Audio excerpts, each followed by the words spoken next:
बिस्मिल्लाहिर्रहमानिर्रहीम। अज़ीज़ तलबा, हमारा आज का लेक्चर एक नए चैप्टर के हवाले से है, जिसमें हम आगाज़ कर रहे हैं chapter 3 from the book of Zill, a first course complex analysis with applications, author name Zill. Third chapter, analytic function, is the name of the chapter. First section, differentiability. What is derivative? चूँकि तलबा derivative का concept FSc से पढ़ते चले आ रहे हैं, तो complex analysis में वही वज़न होगा, उसी वज़न पर डेफिनेशन बनेगी. Suppose the complex function f is defined in the neighborhood of a point z naught.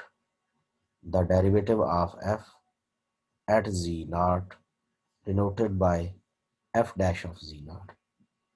इस f का ये डेरिवेटिव है इस पॉइंट पर, तो वो कैसे होगा जी? f dash of z naught equal limit delta z approaches to 0, f of z naught plus delta z minus f z naught divided by delta z, and delta z approaches to 0 provided this limit exists. ये वो definition है जो आपने FSC में भी by first principle, by बेनिशियो method, by definition आप solve करते रहे हैं, इसको अप्लाई करते रहे हैं. अगर ये लिमिट एग्जिस्ट कर जाती है, यानी हमें आंसर मिल जाता है, तो हम फिर क्या कहते हैं? हम ये कहते हैं f is said to be differentiable at z naught. Two other symbols, ये एक तो ये सिंबल होगी, two other symbols of derivative are also w equal f of z हमारा गिवन फंक्शन है, w डैश इसका डेरिवेटिव होगा, एक और dw over dz इसका डेरिवेटिव होगा. In later notation is used, if the later notation is used, then the value of a derivative at the specified point z naught is written dw over dz and z equal z naught. ये हमारी by definition जो derivative की definition है, या जिसे हम first principle कहते हैं, उसको ज़रा यहाँ अप्लाई करके देखते हैं. बिल्कुल वही वज़न होगा, वही एफएससी का स्टाइल होगा. आज का हमारा जो लेक्चर है, ये वाइवा के लिहाज से बड़ा इम्पोर्टेंट लेक्चर है. इसमें कुछ ऐसी चीज़ें आएंगी जो कि वाइवा में अहमियत रखती हैं, इम्पोर्टेंस रखती हैं. तो एक क्वेश्चन आप कमेंट सेक्शन में, what is derivative of A complex function, ये पहला आपका क्वेश्चन होगा जो कि आपने लिखना है. अच्छा जी, use definition 3.1 to find the derivative, यानी वही एफएससी के स्टाइल पर. ये हमारे पास फंक्शन है जी स्क्वायर माइनस 5z. इसमें सबसे पहले जी हम इंक्रीमेंट लेंगे ऑफ बोथ साइड्स, फिर हम फाइनल का इनिशियल से डिफरेंस ले लेंगे, ये हमारा सेकंड पॉइंट हो गया. फिर हम डेल्टा जी से डिवाइड करते हैं, ये थर्ड पॉइंट हो गया. फिर हम लिमिट लेते हैं डेल्टा जी अप्रोचेस टू 0, ये हमारा फोर्थ पॉइंट हो गया. अब आप इसे थोड़ा मुख्तसर करें, सॉल्व करें, तो लिमिट को पुट कर दें तो इसका आंसर आ जाएगा 2z माइनस 5. गौर करें, मुलाहजा करें, तो पावर रूल से भी यही आएगा 2z माइनस 5, लेकिन हमने बाय डेफिनेशन इसका डेरिवेटिव निकाला. रूल्स ऑफ डिफरेंशिएशन वही हैं जो आप अरसा दराज से पढ़ते चले आ रहे हैं कि कांस्टेंट का डेरिवेटिव 0 होता है. किसी फंक्शन से कांस्टेंट मल्टीप्लाई हो जाए तो नंबर बाहर चला जाएगा, डेरिवेटिव ऑपरेटर से बाहर चला जाएगा, डेरिवेटिव अप्लाई होगा f पर, तो ये c f dash of z हमारे पास डेरिवेटिव बन जाएगा.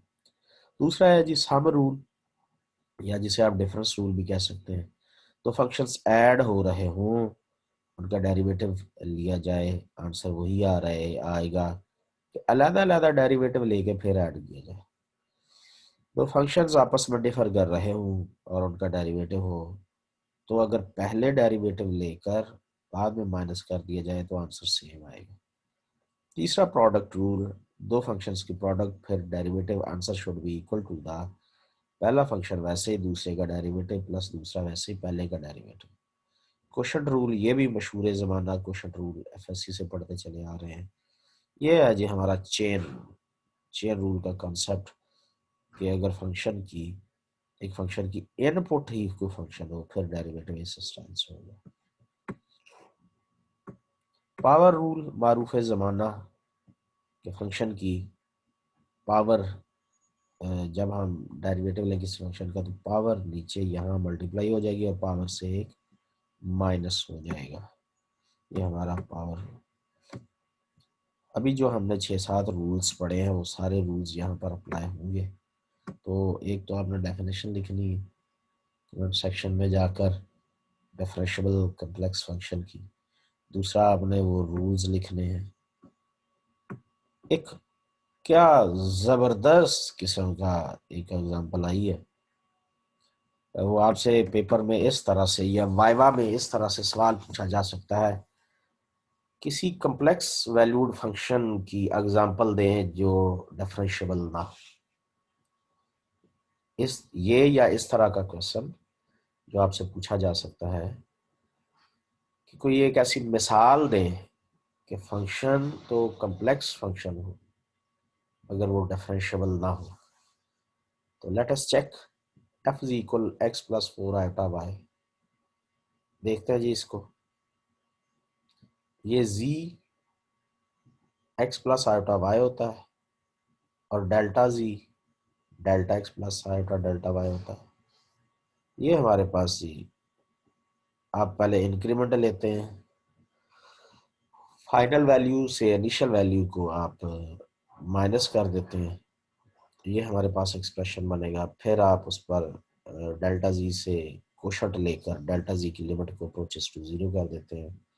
ये जब लगाया जाए तो मल्टी वेरिएबल कैलकुलस में आपने चीज़ें पढ़ रखी हैं कि delta z approaches to zero दो तरह से हो सकता है।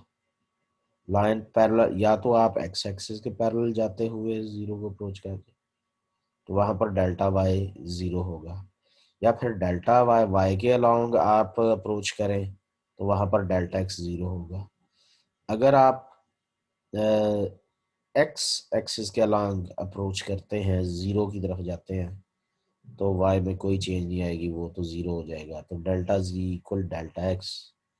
अब हम लिमिट डेल्टा जी नहीं डेल्टा एक्स लिखें। अच्छा, इसमें जब रिजल्ट डेल्टा वाई जीरो हुआ, इमेजिनरी जो पार्ट है वो जीरो हुआ, delta x over delta x which is equal 1। ये लिमिट आ गई है जी, एग्जिस्ट कर गई है, इसका मतलब डेरिवेटिव ये 1 होगा।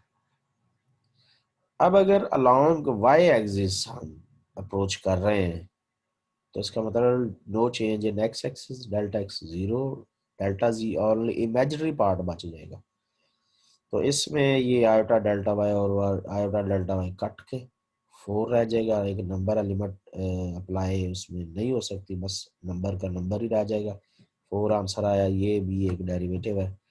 अब जरा चेक कीजिए हम क्या कंक्लूजन यहाँ से लेंगे। Function is nowhere differentiable, F is not differentiable at any point of G. जब वो किसी भी पॉइंट पर डिफरेंशिएबल नहीं तो नोवेयर डिफरेंशिएबल। दो बातें होती हैं, एक है ये एट गिवन पॉइंट डिफरेंशिएबल नहीं, दूसरा ये है कि नो वेयर डिफरेंशिएबल नहीं।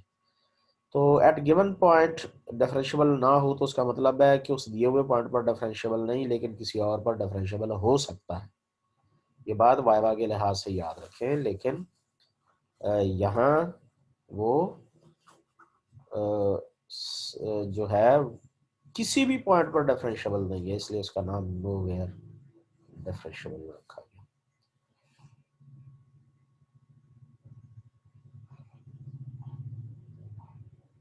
अच्छा, नेक्स्ट हम देखते हैं बड़ी इंपॉर्टेंट डेफिनेशन जो कमेंट सेक्शन में आपने जाके लिखनी है।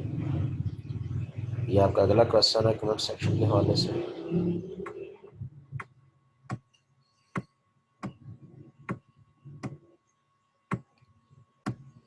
एनालिटिक फंक्शन,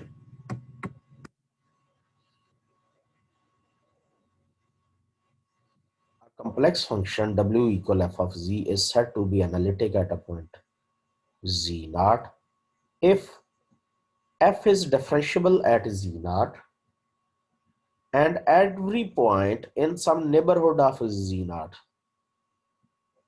हमारा दिया हुआ फंक्शन ना सिर्फ एक पॉइंट z naught पर डिफरेंशिएबल हो बल्कि उसकी नेबरहुड में भी डिफरेंशिएबल हो, ये एनालिटिक फंक्शन होगा। बड़ा इंपॉर्टेंट कंसेप्ट है ये। A function f is analytic in a domain D if it is analytic at every point of the domain D. The phrase analytic on a domain D is also used. ये लफ्ज भी use किया जा सकता है analytic function के लिए। Analytic on a domain D. The function f that is analytic throughout a domain D is called. एक नया नाम सामने आ गया जी, ये भी आपने डेफिनेशन लिखनी है। What is regular function, comment section में व्हाट इज होलोमॉर्फिक फंक्शन, और ये वाइवा में पूछा भी जाएगा रेगुलर फंक्शन क्या होता है।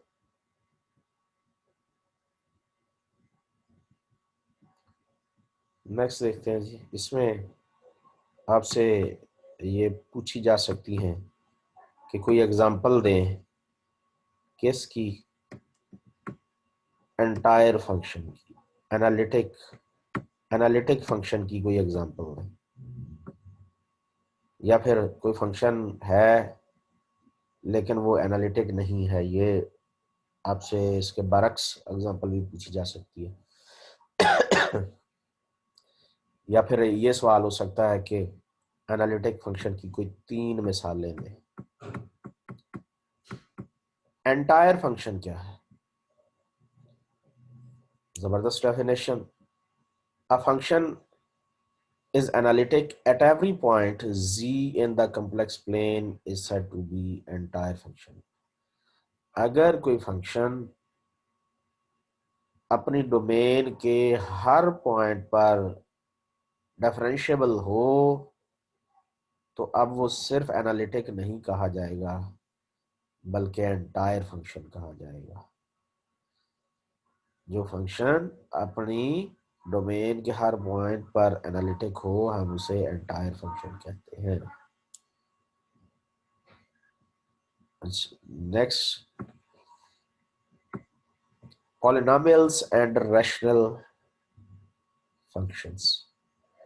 पॉलिनोमियल्स एंड रैशनल फंक्शंस कि पूछा जाएगा कि इन कॉम्प्लेक्स एनालिसिस पॉलिनोमियल क्या होता है।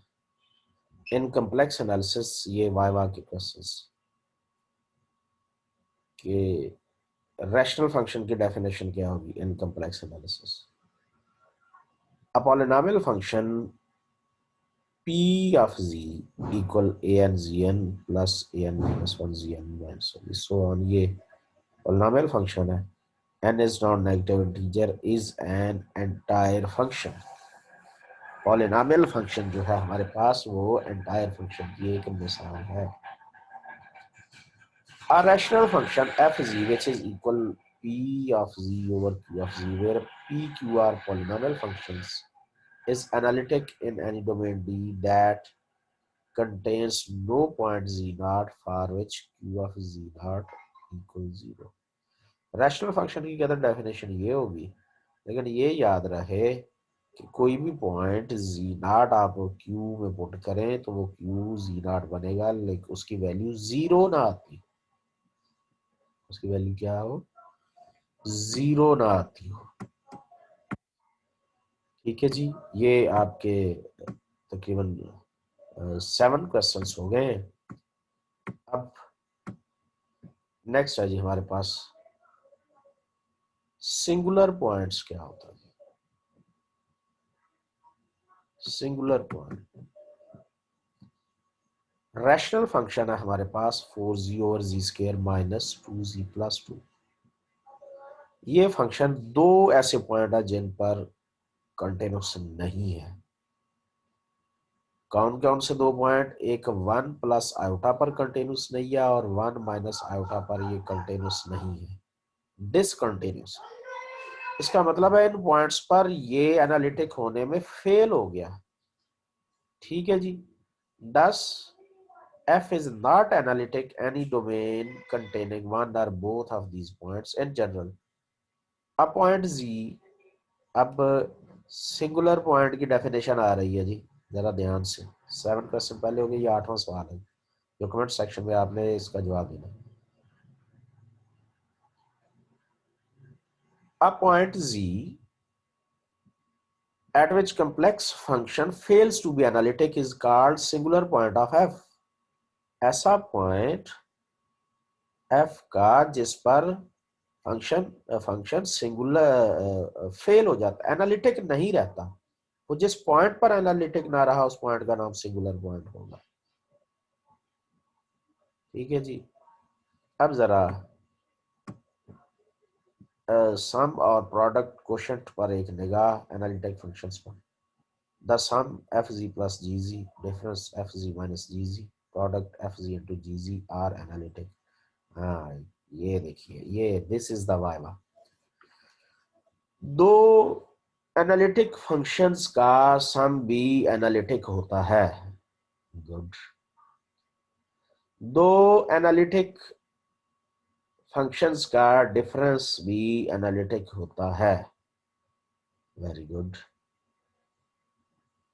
दो एनालिटिक फंक्शंस की प्रोडक्ट भी एनालिटिक होती है। Very good. दो एनालिटिक फंक्शंस की डिवीजन भी एनालिटिक होती है until the denominator g of z not equal 0. g of z equal 0 हो तो क्वोशंट एनालिटिक नहीं रहेगा। तो एनालिटिक होने के लिए g ऑफ z डिनोमिनेटर को नॉन जीरो डोमेन में होना पड़ेगा। ये जी हमारी एनालिटिसिटी की प्रॉपर्टीज हैं जो कि हमने पढ़ी है। तो एक अल्टरनेटिव डेफिनेशन डेरिवेटिव की कहता है जी, आपके सामने लिख रहे हैं। डेफिनेशन क्या, अल्टरनेटिव एक वे है किसी चीज को देखने का, एक और अंदाज बदलेगा, वो एक और अंदाज से बात करेगा, अपना स्टाइल चेंज करेगा। A function if f is differentiable at a point z naught in the domain D, then f is continuous at z naught। कितनी खूबसूरत बात की है। इस बात को इन 3 अल्फाज में सुनो दिया उसने। कहता जी differentiability implies continuity but converse में नॉट ट्रू। ऐसे भी सवाल ये आपसे पूछा जा सकता है पेपर में कि क्या ये स्टेटमेंट दुरुस्त है, differentiability implies continuity but converse में नॉट ट्रू। इसका मतलब क्या है कि जो फंक्शन डिफरेंशियबल होगा वो लामहल्ला कंटिन्यूस भी होगा, लेकिन याद रखिए इसका कन्वर्स ट्रू नहीं है, यानी कंटिन्यूस जरूरी नहीं डिफरेंशियबल हो, मगर हर डिफरेंशियबल कंटिन्यूस भी होगा। ठीक है जी। ने इसका प्रूफ भी दिया हुआ है, अगर कोई तालिब इल्म इस प्रूफ को आजमाना चाहे, क्योंकि पेपर में तो कोई भी शय आ सकती है, तो आप इसका प्रूफ भी अच्छी तरह से ये बुक में मुयस्सर है, आपने ये कर लेना है, खुद अंजाम दे लेना है। ठीक है जी। नेक्स्ट है जी, हमारे पास एक एग्जाम्पल है। ये ऐसे काउंटर एग्जाम्पल पूछी जा सकती है, जैसे अभी ये थ्योरम की स्टेटमेंट आपने देखी कि differentiability implies continuity but converse में नॉट ट्रू। वो कह सकते हैं जी, आपसे वाइवा में ये पूछा जा सकता है कि इसकी कोई एग्जाम्पल दे। Differentiability implies continuity but converse में नॉट ट्रू, इसकी कोई एग्जाम्पल दीजिए। तो लीजिए इसकी example, x plus 4 iota Y equal F of G हमारे पास कॉम्प्लेक्स फंक्शन है। ये continuous everywhere because the real and imaginary parts are continuous। ये दुनिया के हर कॉम्प्लेक्स पॉइंट पर कंटिन्यूस है, लेकिन हम पहले ये देख चुके हैं कि ये डिफरेंशिएबल नहीं है। तो अब ये रिजल्ट निकला कि continuity is continuity does not imply the differentiability, but differentiability imply the continuity. Differentiability से एक और हम यूज यहाँ पर करने जा रहे हैं, वो है जी लोपिटल रूल। ये लिमिट्स को एवेलुएट करने के लिए बड़ा ही पावरफुल रूल है। तो आपने ये 9th क्वेश्चन जिसका आंसर जाकर देना है कमेंट सेक्शन में कि what is L'Hopital rule. F G दो हमारे पास फंक्शन है और दोनों ही जी नॉट पर एनालिटिक है, मगर जो जी नॉट का डेरिवेटिव है, जी जी का डेरिवेटिव है वो जी नॉट पर नॉन जीरो है। ऐसा ना हो डेरिवेटिव तो एग्जिस्ट करता हो मगर जी नॉट के पुट करने पर जीरो ना हो जाए। ठीक है जी। हाँ, ये दोनों डेरिवेटिव जो एनालिटिक हैं, जी नॉट पॉइंट पुट करें तो वो जीरो जीरो हो जाते हैं, मगर डेरिवेटिव भी पुट करते हैं तो वो जीरो नहीं होता। Limit x approaches x, z approaches z naught f z over g z equal किसके आएगा, f dash of z naught over g dash of z naught।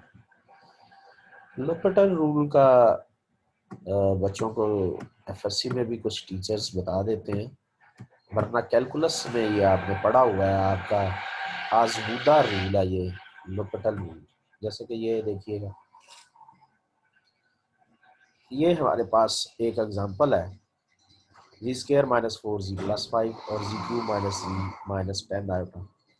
ये हमारे पास पॉइंट है 2 प्लस आयोटा। इसे न्यूमरेटर डिनोमिनेटर में put कीजिए तो दोनों ही वैनिश आउट हो जाएंगे, जीरो जीरो हो जाएंगे।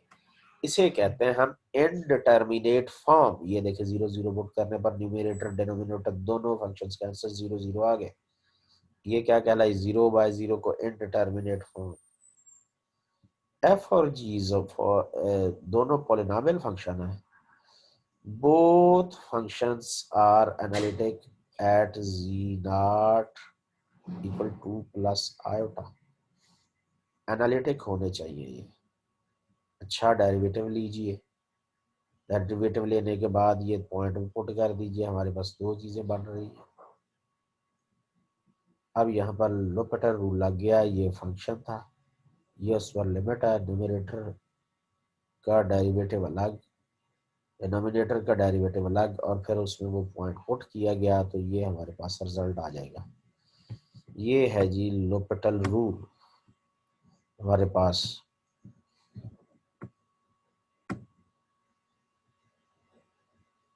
नेक्स्ट है जी,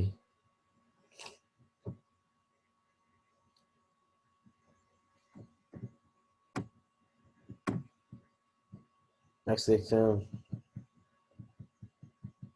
ये जो आता है ना कंपैरिजन विद रियल एनालिसिस, इन चीज़ों को अगर आप एक नज़र पढ़ें तो इसमें भी बड़ी अहम कंसेप्चुअल चीज़ें डिस्कस की गई होती हैं।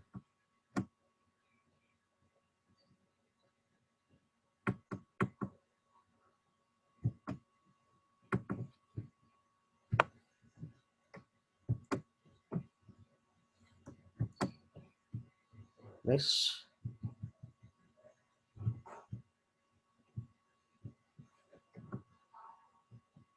पेज की मूवमेंट थोड़ी सी स्लो है। ये कंपैरिजन बड़ा ज़बरदस्त किस्म का, there are 6 points in the comparison. जो हमने डेरिवेटिव के बारे में आज पढ़ा है, वो रियल एनालिसिस में क्या क्या रिजल्ट्स आते हैं और कॉम्प्लेक्स एनालिसिस में क्या क्या रिजल्ट्स आते हैं, कैलकुलस में किस तरह से डिस्कस किया जाता है, कॉम्प्लेक्स एनालिसिस में किस तरह से डिस्कस किया जाता है। देयर आर 6 पॉइंट्स जो कि आपके वाइवा में बहुत काम आएंगे। इसकी एक्सरसाइज भी आपने अपनी प्रैक्टिस के लिए कर सकते हैं। तो आज का हमारा लेक्चर इसी इतना ही। बाकी हम इंशाल्लाह मज़ीद कॉन्सेप्ट्स के लिए अगले सेक्शन डिस्कस करेंगे। तो आज का इतना ही, बाकी इंशाल्लाह फिर से। खुदा हाफिज़।